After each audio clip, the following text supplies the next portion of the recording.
Cycle का 95 करते हैं तो वो न्यूक्लियर पोर के माध्यम से अंदर आएंगे। हेलो बच्चों, you are welcome in Horizon Academy. My name is doctor Ranjay Singh. बेटा हम चैप्टर पढ़ रहे थे cell the unit of life.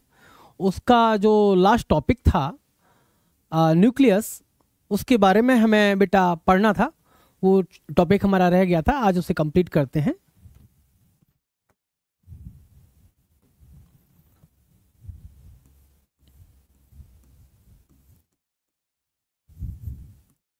बेटा न्यूक्लियस की खोज जिसने की थी वो रॉबर्ट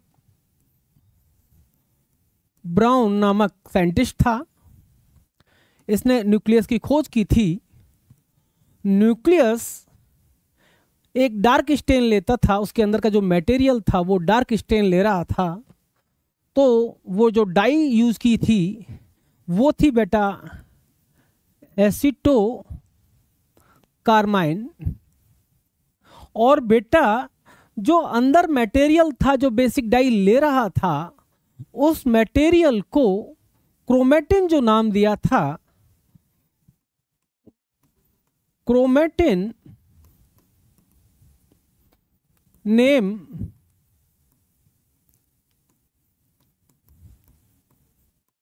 गिवन बाय फ्लेमिंग।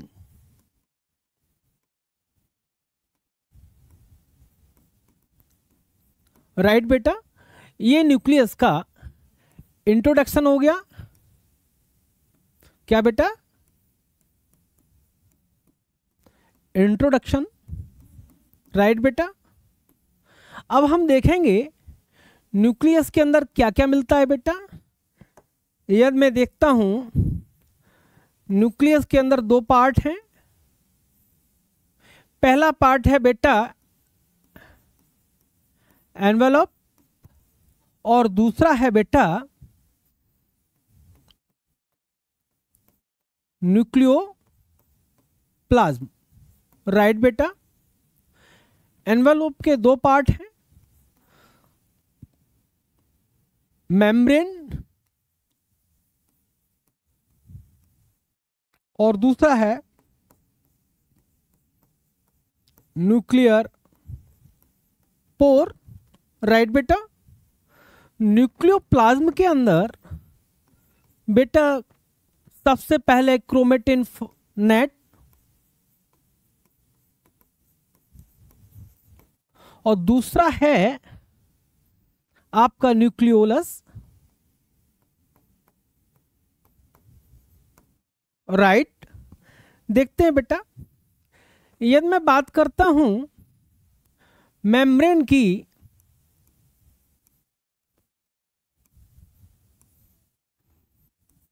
उसके अंदर बेटा सबसे पहले हम एक बार डायग्राम ड्रॉ कर लेते हैं।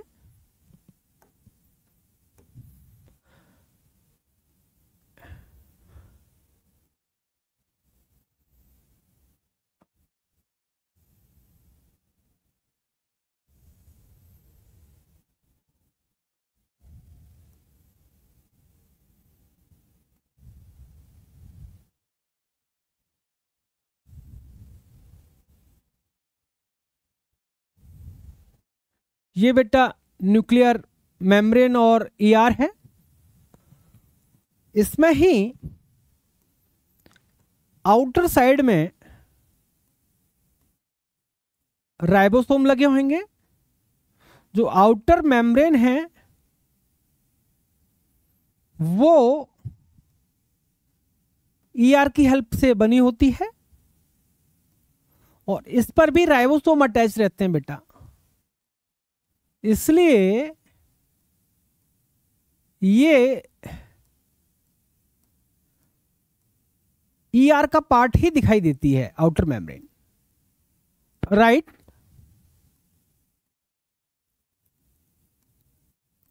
आउटर मेम्ब्रेन पर राइबोसोम प्रेजेंट हो सकते हैं।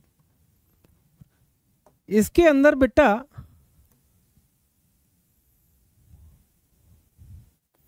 क्या हो सकते हैं? क्रोमेटिन फाइबर होते हैं बेटा, थ्रेड लाइक स्ट्रक्चर। साथ में न्यूक्लियोलस होती है, राइट। आरएनए पड़ा रहेगा,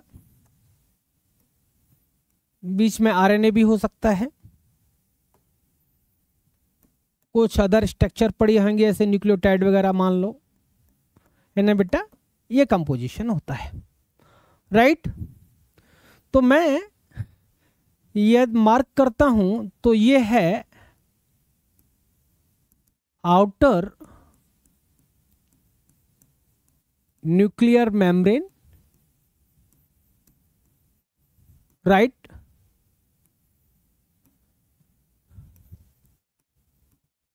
inner nuclear membrane,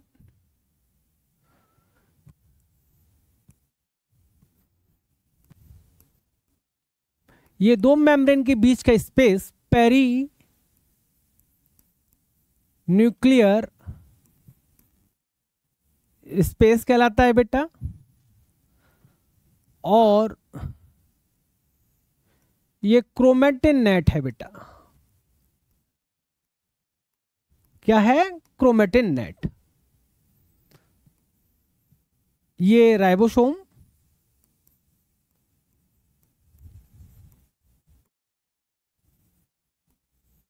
RER, rough endoplasmic reticulum, right बेटा। अब हम सिस्टेमेटिकली देखेंगे,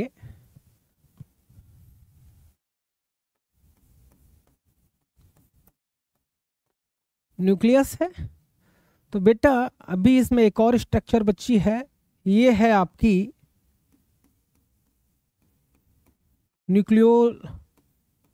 न्यूक्लियोलस। ओके बेटा, ठीक है। अब बेटा यदि मैं आउटर मेम्ब्रेन की बात करूं, outer membrane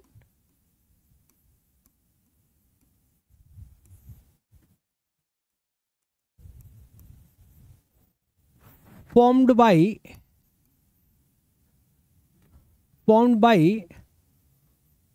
RER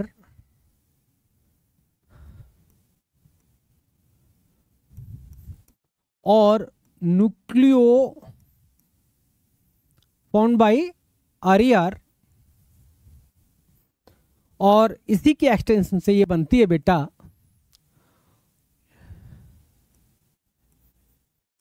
interrupted by nuclear pore, right बेटा। यदि मैं न्यूक्लियर पोर की बात करूं,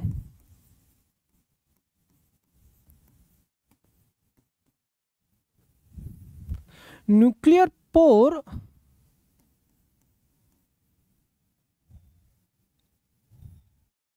फॉर्म्ड बाय या covered by octagonal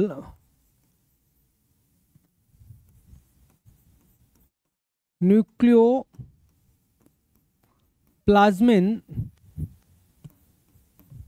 protein, right बेटा। किसके द्वारा? Covered by octagonal nucleoplasmin protein and formed by fusion of both internal okay, both inner and outer membrane protein, right बेटा। न्यूक्लियो वहां पर काम आते हैं बेटा। फंक्शन क्या है इनका? Function transport working, import export ज्यादा बेटर रहेगा, import and export of RNA and protein, right बेटा। फंक्शन न्यूक्लियर पोर का इंपोर्ट एक्सपोर्ट है बेटा।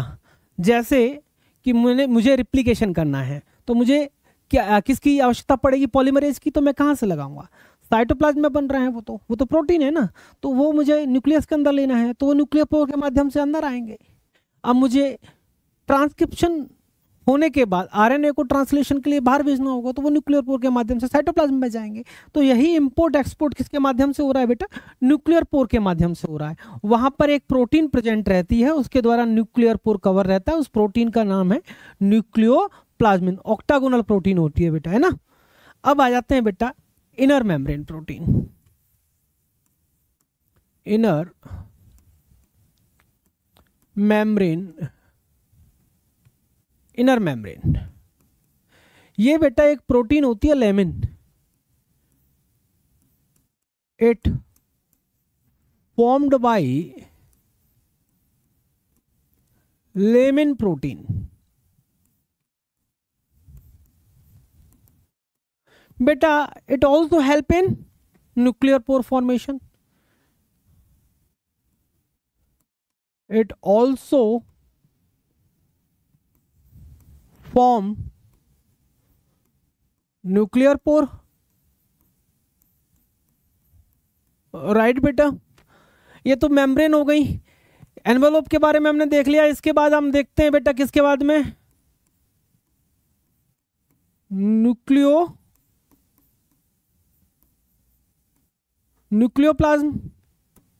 न्यूक्लियोप्लाज्म में न्यूक्लियोलस के बारे में देखते हैं।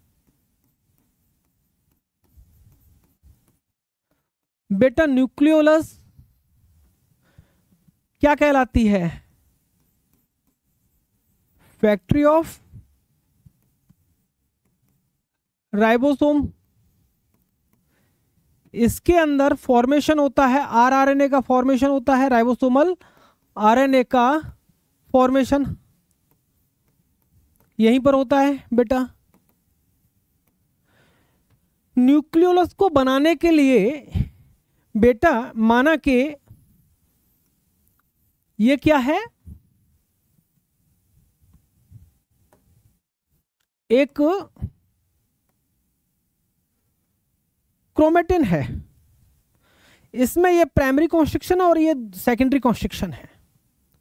सेंट्रोमियर क्या है बेटा, सेंट्रोमियर। ये रीजन है नॉर का, nuclear organiser region, secondary construction. इसे बोलते हैं बेटा प्राइमरी कॉन्स्ट्रक्शन और ये है secondary construction, secondary construction. Okay बेटा। ये जो वाला रीजन है इसे सैटेलाइट बोलते हैं। क्या बोलते हैं बेटा, सैटेलाइट, उपग्रह बोलते हैं। जो एनओआर रीजन है ये हेल्प करता है किसके फॉर्मेशन में बेटा,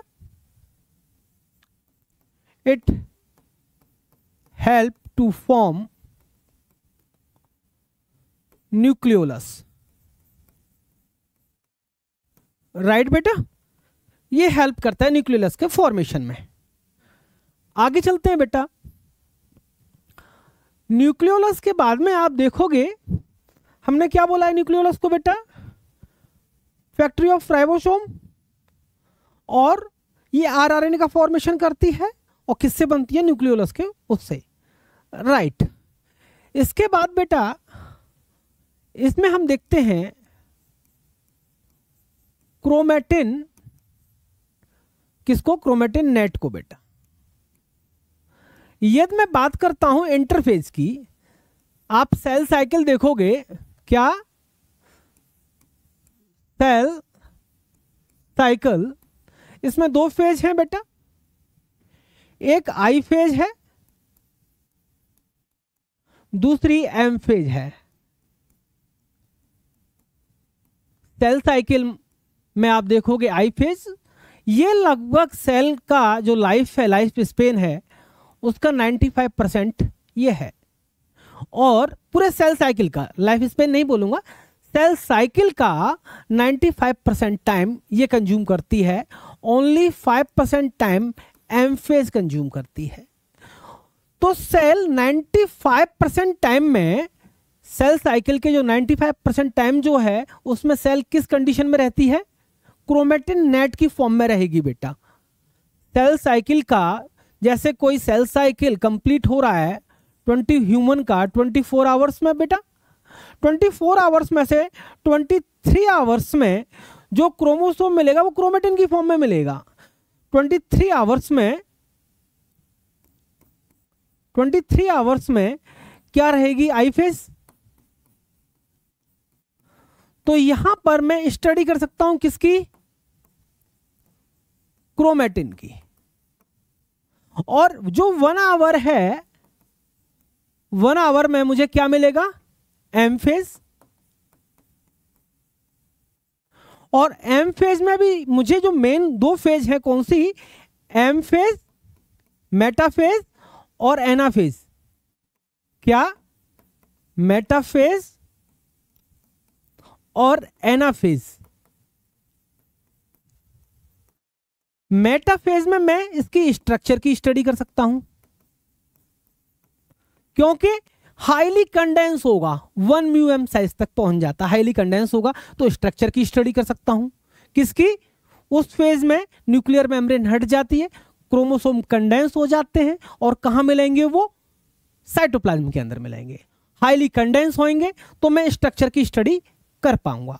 यदि मुझे इसकी शेप की स्टडी करनी हो, पर ये ध्यान रखिए सेल साइकिल का केवल 5% टाइम है।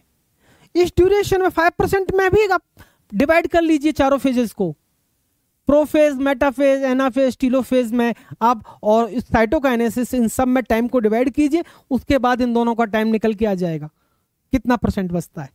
मुश्किल से 1% टाइम।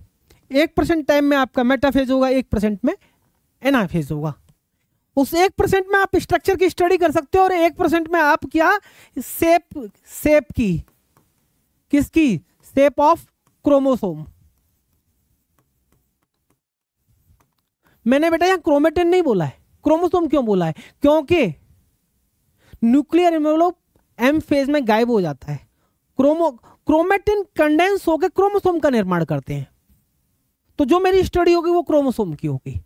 इसमें शेप की स्टडी क्यों? एना फेज में जो क्रोमोसोम है डिफरेंट पोल की तरफ मूव करते हैं, तो सेंट्रोमियर स्पिंडल फाइबर से अटैच होके उनको किधर की तरफ होंगे? सेंट्रोमियर, उनका डायरेक्शन होगा पोल की तरफ, और जो उनकी आर्म होंगी वो होंगी मिडिल की तरफ, मेटाफेजिक प्लेट की तरफ, राइट, सेंटर की तरफ। तो उसमें हम शेप की स्टडी कर सकते हैं। ओके, आसानी से शेप की स्टडी हो जाएगी। तो वो 1% टाइम समथिंग बचता है, उसमें आप स्टडी कर सकते हो।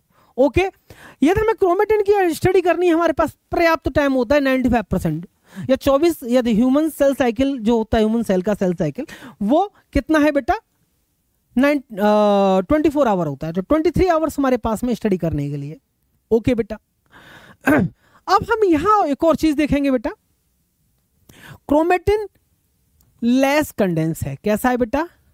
Less condensed. Okay, less condensed होगा। ध्यान रखिए, यदि मुझे क्रोमेटिन की स्टडी करनी है तो फेज अभी बोला है आई फेज होगी। ओके, और न्यूक्लियर एनवेलप के अंदर, इनसाइड न्यूक्लियर एनवेलप। ओके, ये मेरी क्रोमेटिन की स्टडी हो पाएगी बेटा। इसके अलावा मैं बेटा आपको बताना चाहूंगा, यदि मैं क्रोमोसोम की स्ट्रक्चर देख रहा हूं, क्रोमेटिन की स्ट्रक्चर देख लेते हैं। क्रोमेटिन के अंदर मैंने अभी आपको बताया था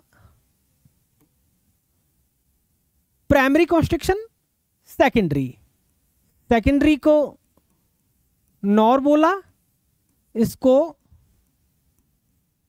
सेंट्रोमियर बोला। क्या? सेंट्रोमियर। सेंट्रोमियर की पोजीशन की वजह, किसके आधार पर? सेंट्रोमियर की पोजीशन के आधार पर, on the basis of centromere position. तो क्रोमोसोम को, या मैं बोलूं क्रोमेटिन को, 4 क्लासेस में क्लासिफाई किया गया है। वो क्लासेस क्या, क्लासिफिकेशन किस आधार पर किया गया? Classification on the basis of centromere position.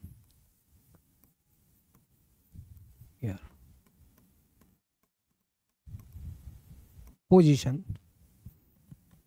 है ना। किसका क्लासिफिकेशन है बेटा? क्लासिफिकेशन हमारा है क्रोमोसोम का। तो बेटा ये टाइप होगी, पहली जो टाइप होगी वो होगा मेटासेंट्रिक। मेटासेंट्रिक का मतलब है, मेटासेंट्रिक में माना ये कि मेरा क्रोमेटिन है, क्रोमेटिन में सेंट्रोमियर मिडिल में प्रेजेंट है।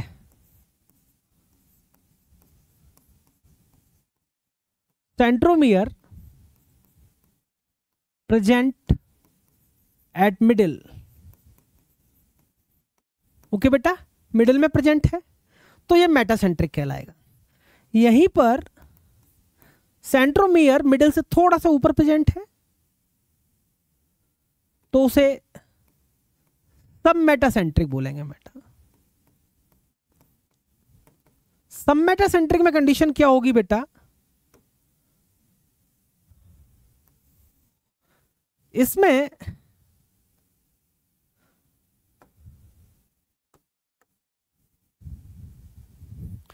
मिडिल से ऊपर प्रेजेंट होगा,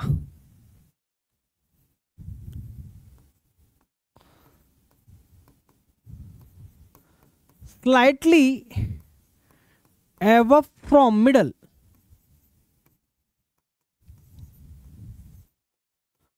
सेंट्रोमियर कितना है? Slightly above from middle.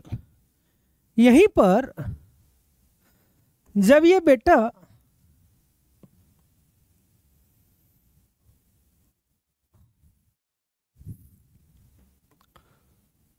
किसके,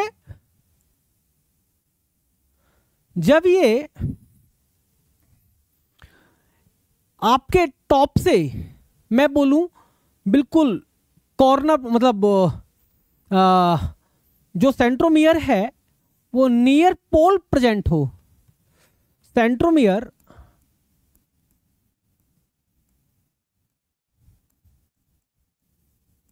प्रेजेंट नियर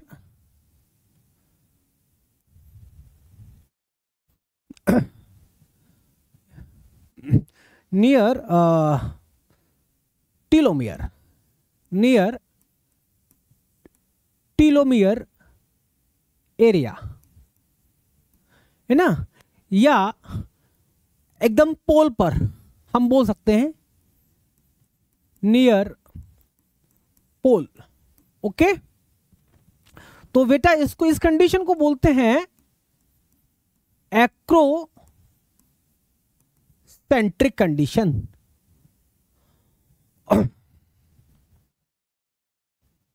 और बेटा जब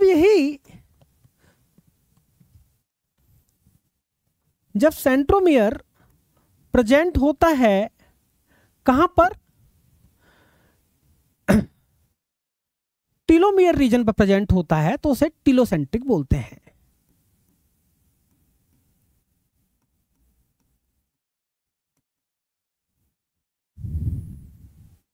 टीलोसेंट्रिक क्रोमोसोम और क्रोमेटिन। ओके बेटा, इसमें centromere present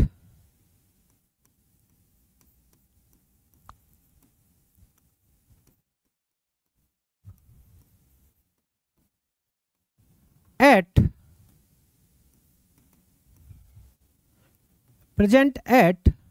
telomeric region, present at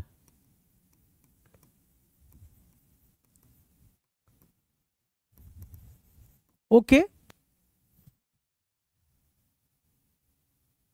right बेटा। अब बेटा ये तो प्राइमरी कॉन्स्ट्रक्शन हो गया, कभी कभी इसमें एक से ज्यादा कॉन्स्ट्रक्शन मिलते हैं। माना ये क्रोमोसोम है, ये प्राइमरी कॉन्स्ट्रक्शन है। प्राइमरी कॉन्स्ट्रक्शन मतलब ये सेंट्रोमियर है, राइट बेटा। सेंट्रोमियर के अलावा एक और कॉन्स्ट्रक्शन पाया जाता है, उसको बोलते हैं नॉर रीजन। अभी बताया था नॉर रीजन, इसका मतलब होता है न्यूक्लियोलर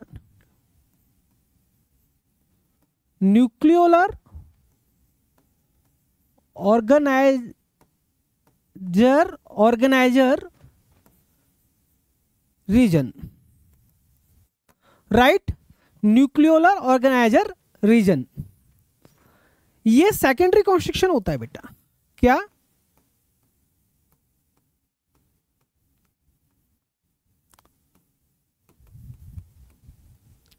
ओके इसके ऊपर का रीजन जो होता है उसे बोलते हैं सैटेलाइट। क्या? सैटेलाइट। बेटा ये तो हो गया अपना क्रोमेटिन नेट का या क्रोमोसोम का स्ट्रक्चर के बारे में हमने जान लिया, राइट बेटा। अब थोड़ा सा मैं आपको बताना चाहूंगा कि कुछ चीज, जैसे कि एक पॉइंट हमारा रहा था, स्टार्टिंग में चलेंगे। मेम्ब्रेन हो गया आपका, इनर मेम्ब्रेन हो गया, न्यूक्लियोप्लाज्म हो गया, राइट। क्रोमेटिन नेट, और क्रोमेटिन नेट के अलावा राइट क्लासिफिकेशन हो गया है, राइट। बेटा सभी पॉइंट क्लियर हो चुके हैं, और होप सो कुछ एक जो पॉइंट बचेंगे उन्हें हम जैसे क्वेश्चन लगाएंगे। अभी इसके इस लेक्चर के बाद में जो नेक्स्ट लेक्चर होगा क्वेश्चन लगाएंगे, वहां पर जो हमारे पॉइंट बचेंगे उन क्वेश्चन के माध्यम से उन पॉइंट्स को हम क्लियर कर लेंगे। हो सकता है एक दो पॉइंट मिस हो रहे हों, तो उनको हम जब हम क्वेश्चन सॉल्व करेंगे तो वहां उनमें डिटेल से समझा देंगे। थैंक यू बेटा।